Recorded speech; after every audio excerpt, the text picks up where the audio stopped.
सोनाक्षी सिन्हा का बात, शत्रुघ्न सिन्हा की बेटी। बिल्कुल, पटना के धरती पर शत्रुघ्न सिन्हा जन्म लेते हैं। हम लोग पटना के धरती पर बैठे हुए हैं, यहाँ से सांसद भी रह चुके हैं।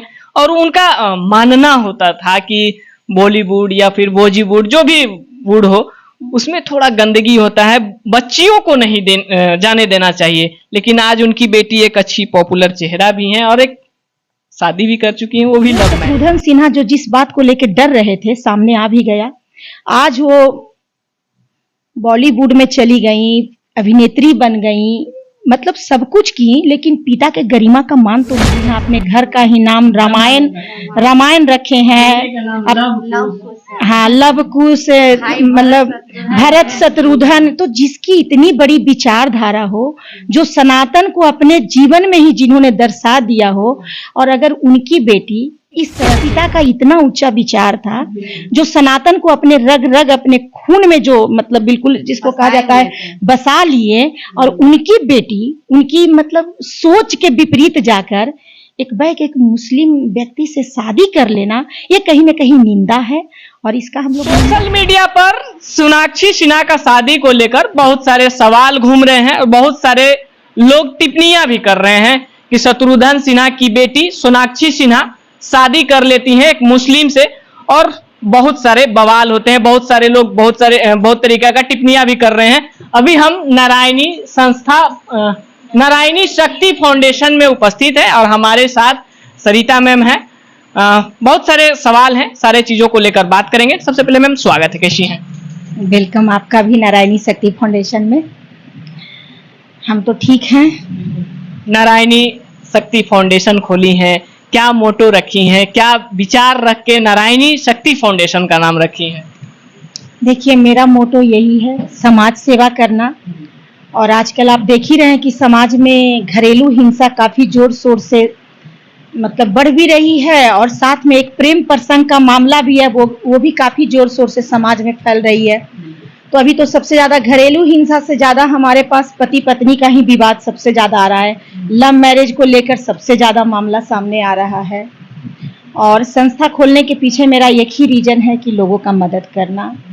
मैम, कैसे आप लोगों तक मदद पहुंचाएंगी, या फिर जो पीड़िता हैं, जो पीड़ित हैं, उन तक आप कैसे पहुंचने का एक जरिया कुछ तो बनाई होंगी, कुछ तो सोची होंगी कि यहाँ तक जाना है, इन सब चीजों को सॉल्व करना है? देखिए, हम लोग जब केस सॉल्व करते हैं तो बहुत सारे हमारा जो काउंसलिंग है वो सोशल मीडिया पर भी चलता है, तो लोग देखते हैं। कभी कभी हमारे नंबर भी चल जाते हैं, तो उससे भी लोग आ जाते हैं, हमारे मेंबर के नंबर हो जाते हैं। फिर जो मीडिया हैं उनके पास भी बहुत सारे केस के लिए हम लोग के पास आ जाते हैं, तो वो भी हमें नंबर दे देते हैं कि मैडम इस पीड़िता से बात कर लीजिए, हमारे पास कॉल आया था। तो इस तरह से मीडिया भाई लोग के मदद से भी हमारे पास केस आ जाते हैं। तो देखिए, संस्था तो कोई भी खोलता है तो एक ही उसका मोटो होता है, समाज सेवा करना, समाज में जागरूकता लाना। और एक प्रशासन, कोर्ट, कानून सभी अपने अपने कार्य को कर रहे हैं, लेकिन हम लोग भी देश के बेटी हैं और हम लोग का भी दायित्व बनता है कि घर में चौका बर्तन करके समय बिता दे, और नहीं तो लोगों का मदद करके जीवन को बिता दे। तो हम लोग को भी अच्छा लगता है, जो भी हमारे संगठन में मेंबर हमारे जुड़े हुए हैं, इन लोग के भी हृदय में समाज के प्रति कुछ कार्य करने की भावना है। तो हम लोग सब एकत्रित हुए और एक आपस में विचार किए कि घर में बैठ के क्या जीवन व्यतीत करना, चलिए लोगों का मदद किया जाए। तो इस भावना से हम लोग संगठन खोल लिए। मैम, जिस प्रकार से आज के समय में युवा वर्ग में एक लव मैरिज का प्रथा चला हुआ है, लव को लेकर बहुत सारे बातचीत होती हैं, घर बसते भी हैं, टूटते भी हैं, कोई दर दर के ठोकर भी खाते हैं। अभी एक बहुत पॉपुलर चेहरा सोनाक्षी सिन्हा, जो बॉलीवुड की बहुत ही अच्छी अभिनेत्री हैं, उन्होंने शादी किया है एक मुस्लिम परिवार से। बहुत सारे सवाल घूम रहे हैं। सर्वप्रथम आप इसे किस दृष्टि से देख रहे हैं? क्या जो ये हुआ है सही हुआ है या नहीं हुआ है? क्योंकि हिंदू और मुस्लिम कहीं ना कहीं बीच में आ रहा है। देखिए, ऐसे तो हिंदू मुस्लिम का जो विवाह होता है वो कई लोग मतलब इस तरह से कर भी रहे हैं, लेकिन रह गई सोनाक्षी सिन्हा का बात, शत्रुघ्न सिन्हा की बेटी। बिल्कुल, पटना के धरती पर शत्रुघ्न सिन्हा जन्म लेते हैं। हम लोग पटना के धरती पर बैठे हुए हैं, यहाँ से सांसद भी रह चुके हैं। और उनका मानना होता था कि बॉलीवुड या फिर बॉलीवुड जो भी वुड हो, उसमें थोड़ा गंदगी होता है, बच्चियों को नहीं जाने देना चाहिए। लेकिन आज उनकी बेटी एक अच्छी पॉपुलर चेहरा भी है और एक शादी भी कर चुकी है, वो भी लव मैरिज। देखिए, जो उनका डर था, कहीं ना कहीं तो उनका डर देख लीजिए तो बिल्कुल उनका सही ही हुआ, क्योंकि जो शत्रुघ्न सिन्हा जो जिस बात को लेकर डर रहे थे सामने आ भी गया। आज वो बॉलीवुड में चली गई, अभिनेत्री बन गई, मतलब सब कुछ की, लेकिन पिता के गरिमा का मान तो नहीं रख सकी। तो कहीं ना कहीं जो उनका डर था कि हमारी बेटी फिल्मी दुनिया में जाएगी और बिगड़ जाएगी, वहां का माहौल अच्छा नहीं है। आप मतलब कि कुछ लोग बता रहे हैं कि शत्रुघ्न सिन्हा अपने घर का ही नाम रामायण रखे हैं।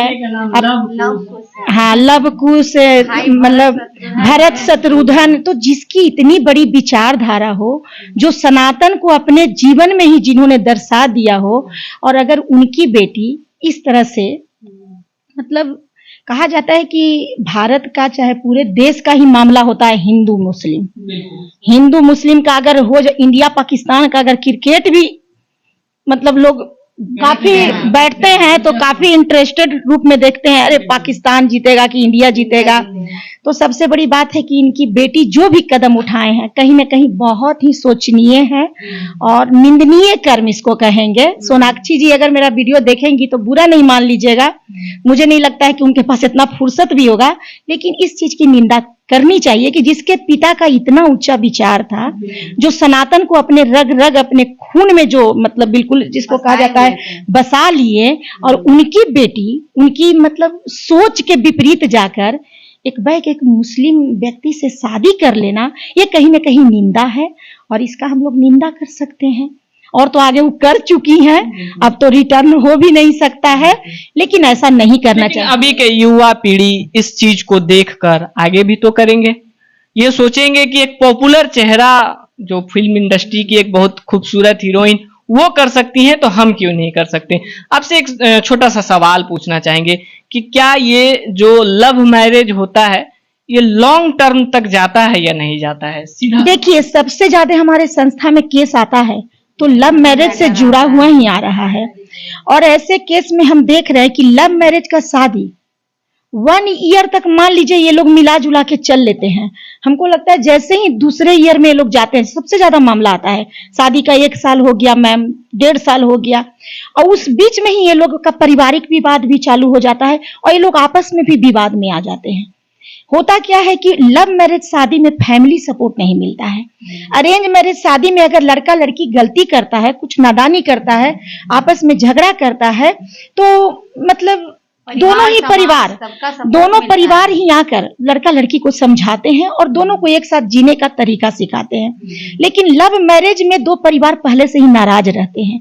अब जो नाराज हैं वो आपको क्या समझाएंगे, जैसे ही आप झगड़ेंगे तो दोनों नाराज पहले से थे ही, बोलेंगे अच्छा हुआ हम लोग का हृदय दुखा कर शादी किया था, जो हुआ अच्छा हुआ और तुम लोग के साथ ऐसा होना भी चाहिए था। तो कहीं ना कहीं आप पिता और गार्जियन का आशीर्वाद न लेते हैं तो उसका ये परिणाम भी सामने आता है। लव मैरिज को कैसे रोका जाए? अगर आप लोग एक संस्था चला रही हैं, अगर लव मैरिज लगातार हो रहा है और शोषण हो रही है, लड़कियां शोषण हो रही हैं या फिर लड़के शोषण हो रहे हैं, दोनों शोषण हो रहे हैं, ये एक को नहीं कहेंगे हम लोग, देखने में आए तो लड़का भी शोषण हो रहा है, लड़की भी शोषण आ रही है, तो कैसे इसको कंट्रोल किया जा सकता है? देखिए, इसमें संस्कार का बहुत बड़ा रोल है, जो कि आजकल के युवा पीढ़ी में बहुत कम देखा जा रहा है। और तो कहेंगे कि मोबाइल को ही यूज, हाँ, मोबाइल भी बहुत बिगाड़ने में बहुत ये है, सक्सेस है इसमें, मोबाइल का भी बहुत बड़ा योगदान है कि युवा पीढ़ी मतलब लव मैरिज की ओर सब बढ़ रहे हैं। तो यही है कि बच्चों में संस्कार डाला जाए, बच्चों को सिखाया जाए कि अच्छा बुरा को मतलब सीख देना चाहिए कि हाँ क्या गलत है क्या सही है, तभी जा करके हमारे बच्चे सही हाँ आगे बढ़ेंगे। बिल्कुल मैम, क्या कहेंगी, कुछ कहना चाहेंगी आज के युवा वर्ग के लिए, कुछ अपने तरफ से सुझाव देना चाहेंगी? देखिए, युवा वर्ग के लिए मेरा यही कहना है कि प्रेम को तो आप लोग कलंकित कर चुके हैं, जिसको आप लोग लव का नाम दे दिए हैं, लव कहीं से भी सही नहीं है। अगर प्रेम करना है तो अपने माता पिता से करिए, जो आपको बचपन से पाल पोस के बड़ा किए हैं, आपको लेकर कई सपने देखे हैं, तो पहले माता पिता से प्रेम करिए, उसके बाद अगर प्रेम करना है तो शादी होने के बाद अपनी बीवी से प्रेम करिए। अब रास्ता चलते आप दूसरे की माँ बेटियां और बीवियों पर पे, आज तो सबसे बड़ा मुद्दा है कि लोग दूसरे के बीवियों पर भी नजर डाल रहे हैं। हाँ, लड़की के तरफ से भी बोलिए, क्योंकि आज के समय में लड़की एक के साथ नहीं 10-10 के साथ रहती हैं। ये भी मैं बोलूंगी। देखिए, सबसे बड़ी बात है कि युवा पीढ़ी के लिए आप मुझे मैसेज दिए, तो ठीक है, लड़की तो शुरू से, ये क्या है, पुरुष प्रधान समाज है हमारा भारत, तो यहाँ पर जितनी फ्रीडम पुरुषों को मिली है महिलाओं को नहीं मिली है। आज महिलाएं काफी बगावत करती हैं, काफी ये करती हैं, तब जाके कहीं ना कहीं उनको कुछ परसेंटेज दिया गया है कि चलिए आप भी समाज में खुल कर आकर आप इस तरह से वर्क करिए, लेकिन आज भी संपूर्ण तरीका से उनको अधिकार नहीं मिली है। अब ऐसे में क्या है कि एक पुरुष समाज, जो पुरुष प्रधान जो समाज है, इसमें सबसे ज्यादा पुरुष पर ही हम जवाब उठाएंगे, क्योंकि आप जब किसी के दूसरे की पत्नी को आप भगा लेते हैं तो आप क्या सोचते हैं कि आप देश के सही नागरिक हैं? क्योंकि आपकी देश की वो किसी की न किसी की बेटी होगी, किसी की बहू होगी, किसी की पत्नी होगी। तो जब आप ऐसा कदम उठाते हैं तो आप गलत करते हैं। अगर हमारे समाज में अगर पुरुष भी सुधर जाएंगे तो महिलाएं तो अपने आप ही सुधर जाएंगी, क्योंकि उनके पति हैं, पति किसी पराई स्त्री को देखेंगे ही नहीं तो कोई मुद्दा ही नहीं उठेगा, है ना? क्योंकि जब भी कोई मुद्दा उठता है तो स्त्री पुरुष को लेकर ही उठता है। बिगाड़ने में पुरुषों का ही नारायणी का मतलब क्या है, वो हमारे दर्शकों को बता दीजिए चलते चलते। देखिए, दर्शकों के लिए बस मेरा यही कहना है कि नारायणी शक्ति फाउंडेशन सभी के सेवा के लिए बनी है और ज्यादा हम लोग वुमन राइट पर काम कर रहे हैं, और महिला पुरुष जो भी उत्पीड़न में आते हैं हमारे पास मदद के लिए, हम लोग पास आएंगे कैसे, वो भी अपना जरिया एक बता दीजिए। क्या कोई कॉन्टैक्ट नंबर, आपके ऑफिशियल नंबर या फिर कुछ? हाँ, देखिए, जैसे मेरा मोबाइल नंबर है 6204349554। इस नंबर पर भी कॉल करके वो हमारे पास आ सकते हैं, और हमारी एक जिला अध्यक्ष बैठी हुई हैं, ज्यादातर यही ऑफिस में बैठेंगी क्योंकि हम काउंसलिंग के लिए बाहर निकल जाते हैं। तो मैडम आप अपना भी नंबर दे दीजिए। 7992472207। ये ऑफिशियल नंबर है ना जी सर। लगातार पता है कि जब सोशल मीडिया पर जाते हैं तो बहुत सारे फोन आने शुरू हो जाते हैं। तो बाकी इन सब चीजों को लेकर आपका क्या प्रतिक्रिया है, अपना राय कमेंट बॉक्स में जरूर दीजिएगा, और नारायणी शक्ति फाउंडेशन के बारे में एक बार जरूर सोचिएगा। अगर आप भी कहीं कोई पीड़ित हैं तो एक बार अवसर जरूर दीजिए कि हो सकता है आपका भी घर बस जाए, या फिर आपका भी घर कहीं ना कहीं जो टूट रहा है, बिखर रहा है, वो एक हो जाए। बाकी आपका राय क्या है, अपना प्रतिक्रिया कमेंट बॉक्स में जरूर दीजिएगा। फिर मिलते हैं कोई और अपडेट के साथ, तब तक के लिए जय हिंद।